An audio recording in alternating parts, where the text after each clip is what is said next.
یہ وہ پہلا قرآن مجید ہے، اصلی قرآن مجید جو میں نے لکھا ہے،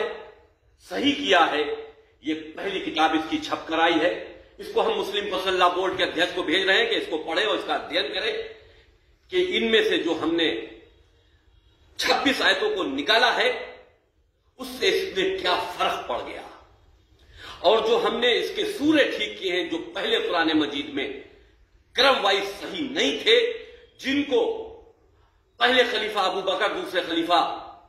عمر اور تیسرے خلیفہ عثمان نے اللہ کی آیتوں کو کلیکٹ کر کے کتابی شکل میں بنایا تھا تاکہ وہ دوسرے غیر مسلمانوں ملک پر حملہ کر سکے، وہاں قتل و عام کر سکے، ان کی عبادت گاہوں کو توڑ سکے اور وہاں لوٹ کر سکے، اور بعد میں یہ کہہ سکے کہ یہ تو ہمارے قرآن مجید میں لکھا تھا۔ ہم نے ان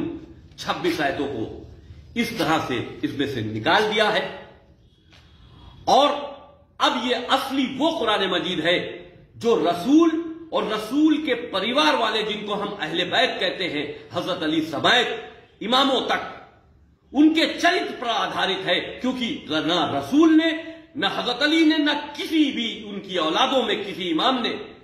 کسی کو یہ کہہ کر قتل نہیں کیا کہ یہ غیر مسلمان ہے، مشرک ہے اور کافر ہے، کیونکہ اس قرآن مجید میں مشرک و کافر غیر مسلمانوں کو کہا گیا ہے اور ان کو قتل کرنے کا آدیش دیا گیا ہے، وہ چاہے ہندو ہو، چاہے وہ کسی دھرم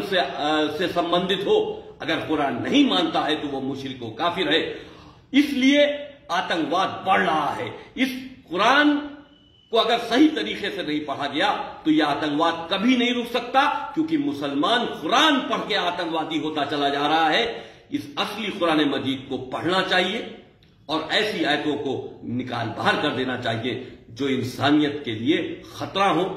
جو انسان کو انسان سے دور کرتی ہو، جو آپس میں قتل و عام کو بڑھاوا دیتی ہو۔ اسلام محبت کا مذہب ہے، ظلم و زیادتی کا مذہب نہیں ہے۔